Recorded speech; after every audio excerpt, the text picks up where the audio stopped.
So very similar to just like wholesaling, it's very similar marketing methods you can do for finding Airbnbs. I actually found my first Airbnb arbitrage through my wholesaling. So that's how I came across my first arbitrage opportunity. So you can do the drive for dollars, and instead of looking for sale by owner signs, look for rent by owners, or you can go on sites like Zillow, Redfin, RentPad, and look up people who are renting their properties, and then just do some quick analysis to see if it makes sense to rent from them and then make money on the back end of Airbnb. Hey, what's going on, everybody? Jamel Gibbs here. Welcome to another podcast episode. Today, we have a special guest who's going to talk to us about the importance of passive income. Now, this is not your ordinary passive income through multi-unit properties and things like that. This is a different strategy, and I think you're going to be really interested in hearing what our special guest has to say. So we're going to talk about Airbnb arbitrage.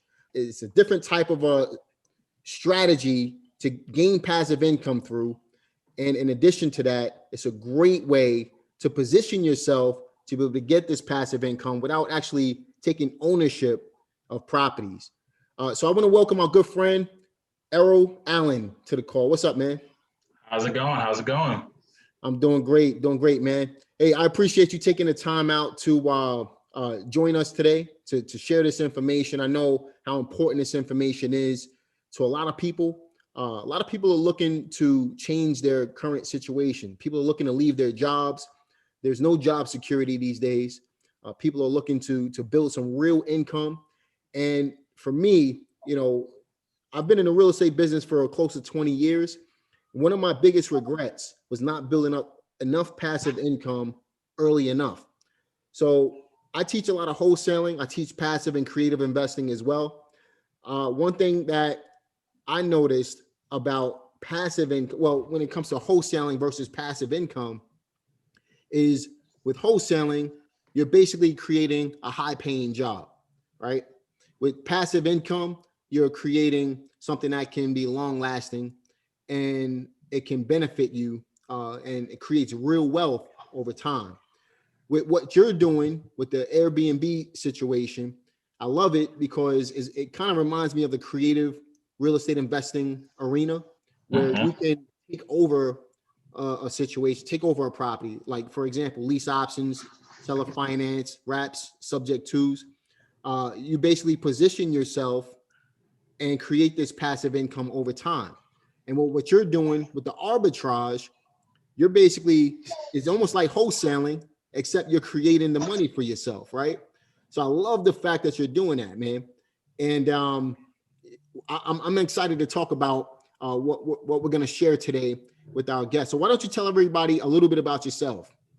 Okay, so my name is Errol J. Allen. I've been a full-time real estate investor for the past 6 years. And very similar to you, I got my start off in wholesaling as well. And then I transitioned over from the wholesaling space. I started doing the rehab component because the ultimate end goal for me was to have those rentals. But I didn't want to have the traditional long-term rentals because the margins on those didn't make sense to me. Talking about like seeing a net $250 to $400 profit, that just didn't like attract me to want to do rentals. So I was always like, let me see if there's something better I can do to stretch and maximize my cash flow. And that's when I came across the Airbnb opportunity and people were able to make 3 times the gross rent.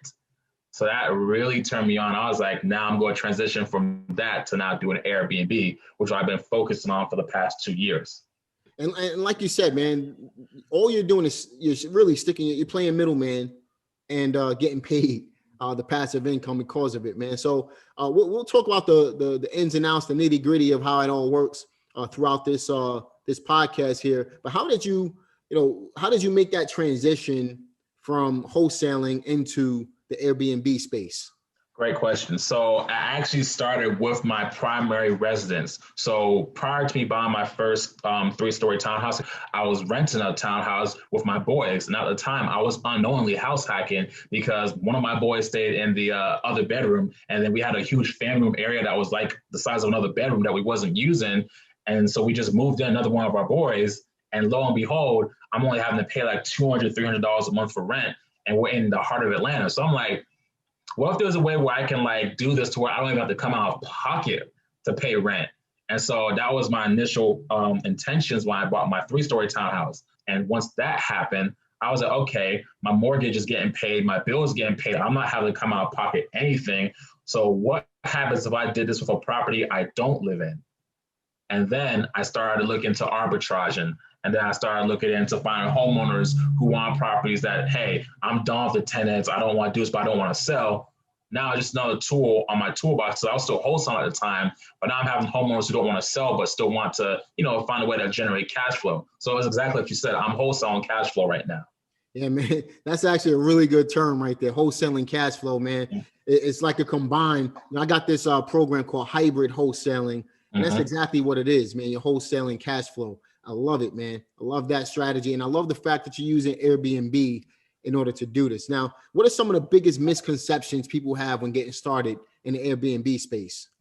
So a lot of people think they have like perfect credit or a lump sum of cash to get into the Airbnb space. You don't need those. You just need the knowledge and the skill set. That's all you need.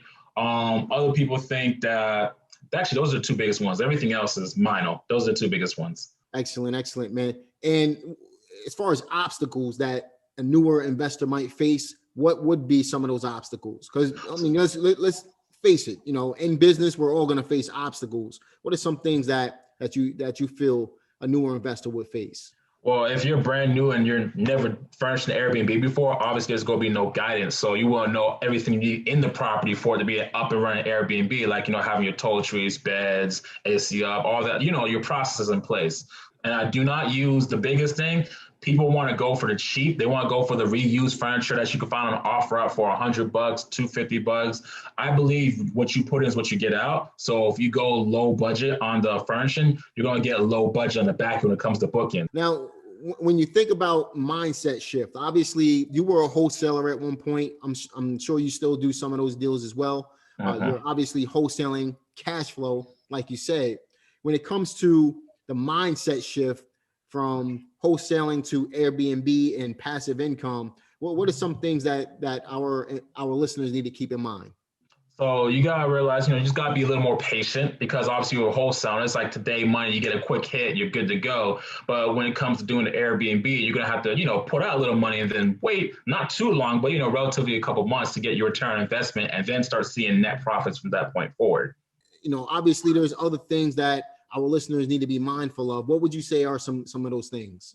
When it comes to Airbnb, just make sure that now depending on state to state, there might be some legality stuff, but I mean, right now Airbnb is doing a great job of cleaning all that stuff up, and then they're under account for taxes as well. So those fronts are good there. But I would just make sure when you're Airbnb out these properties, just make sure you have an upfront conversation with either the property management or the homeowner, because the last thing you want to do is kind of like Airbnb behind their backs, and then they come see it's listed on Airbnb, and now it's another conversation you guys have to have. I totally agree with that. I do the same thing in my real estate, my wholesaling business, like full disclosure, whether we're doing wholesaling, creative, no matter what we're doing, full disclosure, let the seller know what's going on, and let them know what your real intentions are at the end of the day. I think that's the best practice when you're a real estate investor. So our listeners are obviously just getting started, or maybe some of them are in the Airbnb space. Most of them are probably not.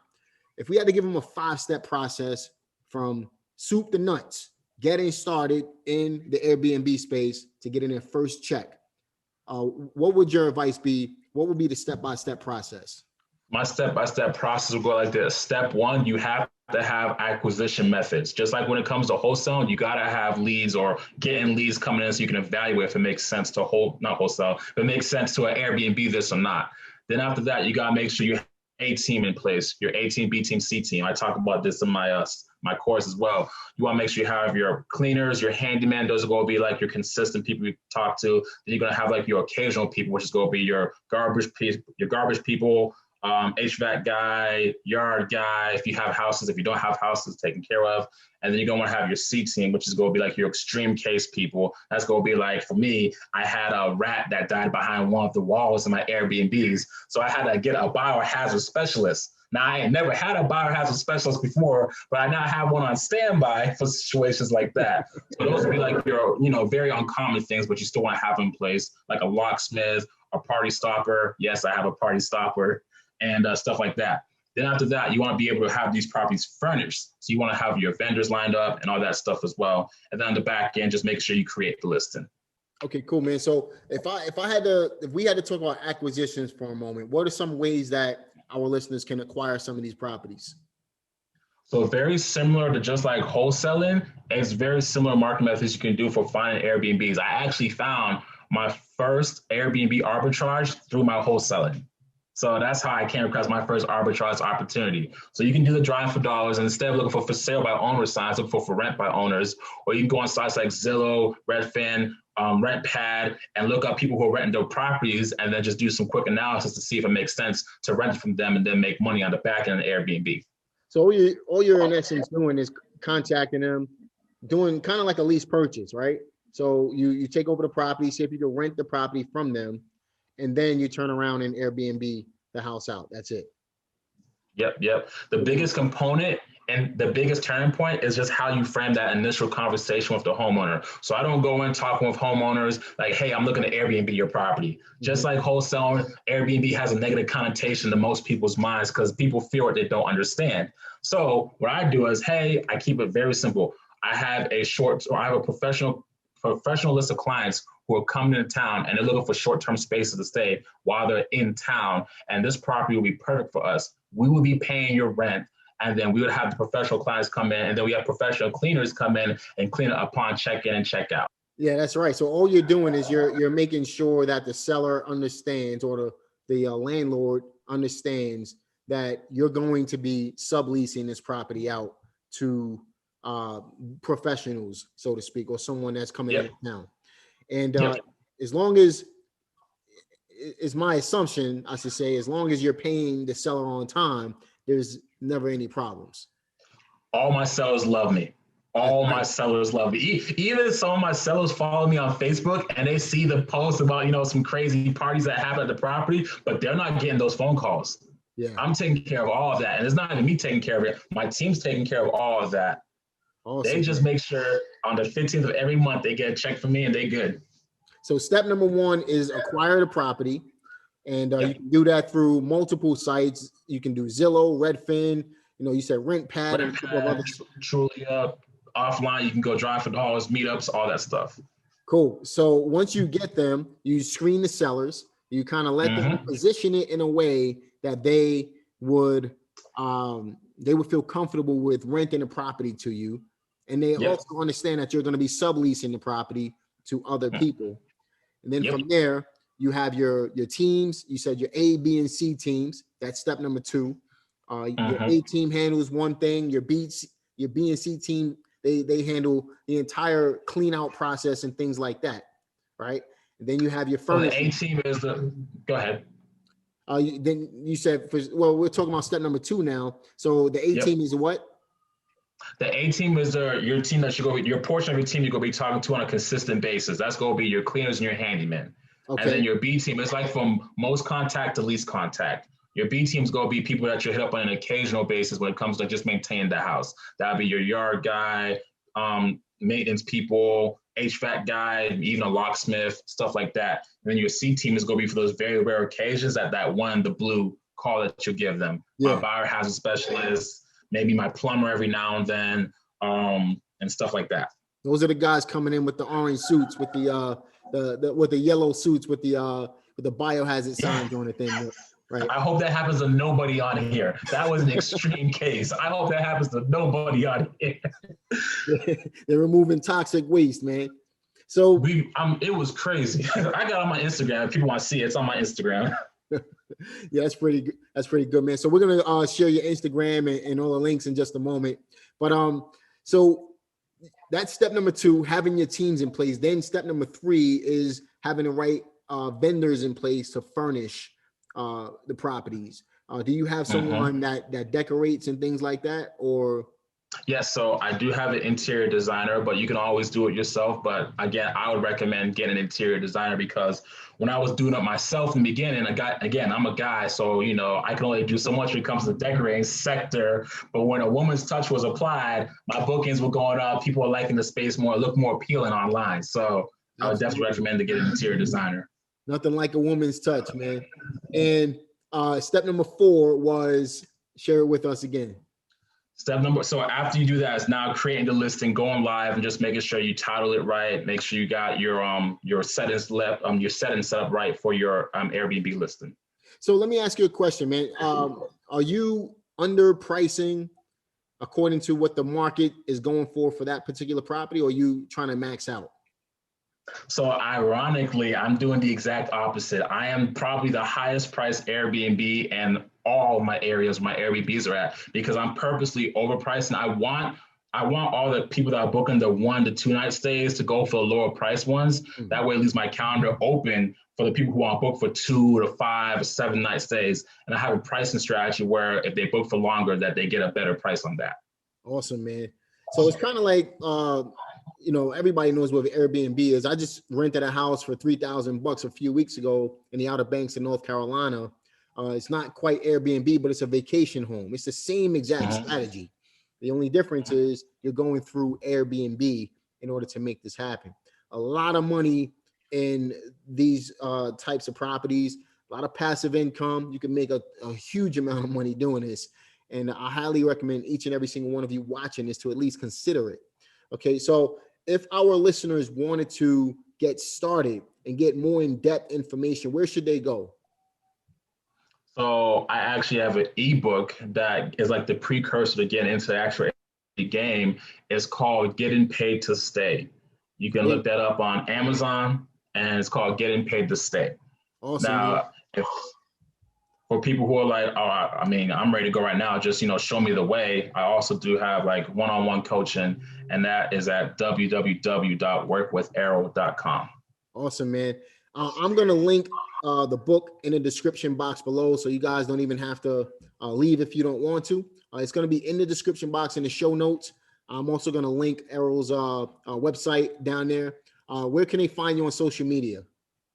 So it's at my name, Errol, ERROL, J Allen, ALLEN. And I'm going to link his social media. I'm going to link Errol's social media info in the box as well. Listen, this is a strategy I believe everybody should be at least looking into to create some type of passive income. You never know one way or another. You never know what your niche is going to be in real estate, where you're going to maximize your profits. For some of you, it'll be wholesaling. I believe everybody should be focused on passive income.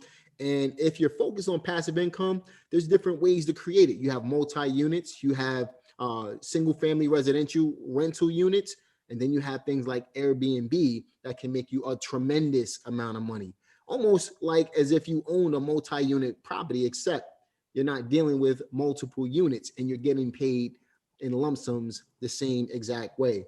This is something I believe all of you should be looking into. Now, is there an age bracket that you need to be in order to get started doing this? No. No age bracket. Obviously, I'm going to assume you need to be of legal age to sign legal documents. So let's say 18 years old. Yeah, we'll go with that. Yeah, you got to be 18 and up. But I got a girl right now who's 22 years old. She just launched her first Airbnb. So that's fantastic, man. So obviously, if you get started, the younger, the better. And, you could be done with this business, running a well-oiled machine relatively quickly. Now, as far as the profit margins, what do you feel are some profit margins that are decent? What should our listeners be looking for when they do this type of business? Okay, so I'm gonna give you what I believe is the right answer, and then there's gonna be my answer, because my margins are probably, they're gonna be like, how are you doing that? It's because I've been doing it for a little bit. Mm-hmm. So generally, if you're seeing anywhere net like 750 to like 1500 in positive cash flow, again, net after all expenses and everything, you're good. So low end 750, high end 1500. This per week, or this is per month? Per month. Per month. Okay. Yeah. So my Airbnbs are generally bringing me in bare minimum like $1,750 to $2,000 a month net profit. Okay. So people were wondering like how you do that. It's a process behind how I do all that. But I was person $750 net to about $1,500. Sounds good, man. Now, one more question. In regards to finding these Airbnbs, how many sellers are you actually going through? What's the KPIs looking like? How many sellers are you actually going through? In terms of actually finding Airbnbs, it's a lot simpler because I mean, you got leasing offices that are leasing buildings, you got private owners that are listing properties for rent by owner. It's not that hard. It's just a matter of having the right conversation and framing it up the right way when you have the actual meeting. But there was Airbnb opportunities everywhere. It doesn't matter what marketplace you're in. You That's just got to right. know how to have the right conversations. So you're doing condos, single families as well. You're doing apartments as well. Like, I'm sticking strictly to single family houses and townhome, but I have people who are doing apartments and all that stuff as well. wow, man. Okay. So it's a really good business model. The KPIs you're looking at, it's probably a lot easier to get these than it is to get a wholesale deal. Yes, personally. very, very. And it's all in a language, all in how you position it with the property owner at the end of the day, right? The decision maker, the gatekeeper, whoever you're talking with, just want to make sure that you're framing up that conversation the right way. That's all. Perfect, man. Now, in regards to, we talked about profit margin. We talked about, what type of properties to look for. Are there ever weeks where you don't actually have renters in the property? So there are times where I call dead days. And when I have when I see a gap of a dead day coming up, what I do is I purposely just drop my prices. That's all. Yeah. And then they naturally get booked up. So if I see 3 days coming up, and I do this on a week by week basis. So at the beginning of the week, I check all my Airbnbs. I look at the calendar for the week. And if I see there's more than 2 days of no one booked, I'm gonna go in there and I'm gonna drop those prices to be very dirt cheap prices just to get it booked. Well, there's a lot we could cover with Airbnb. I'm sure our listeners are going to want to have you back. I sure enough do to pick your brain on the on the strategy a little bit more. If you guys are listening, be sure to check the links in the description box below. I'm looking forward to having Errol on again. If you guys want to have him on, and we could go a little bit more into some more detail on how this actually works, leave a comment if you're on YouTube, and let me know what questions you might have for Errol, so that we can get him back on and possibly get those questions answered. Errol, so are you reading any books right now? Yes, I'm reading. Where my book at? Millionaire Success Habits by Dean Graziano. That's what I'm reading. I went through that book a couple of years ago, man. It's a fantastic book. I love that book, man. Shout out to Dean Graziosi. Let me ask you a question, man. If you had to give our listeners some final advice before we jump off, what would those last words be? I say this all the time. The business works if you work. So whether it be wholesaling, Airbnb, it all works. It's all been tried, proven. It's just a matter of if you show up and do the work. At the end of the day, you take massive action, you'll get massive results. You work hard, and eventually you'll get a chance to play hard as well. Errol, man, it's been a real pleasure having you, brother, and I'm looking forward to having you on again in the near future. And listen, I'll talk to you guys on the next one. Peace.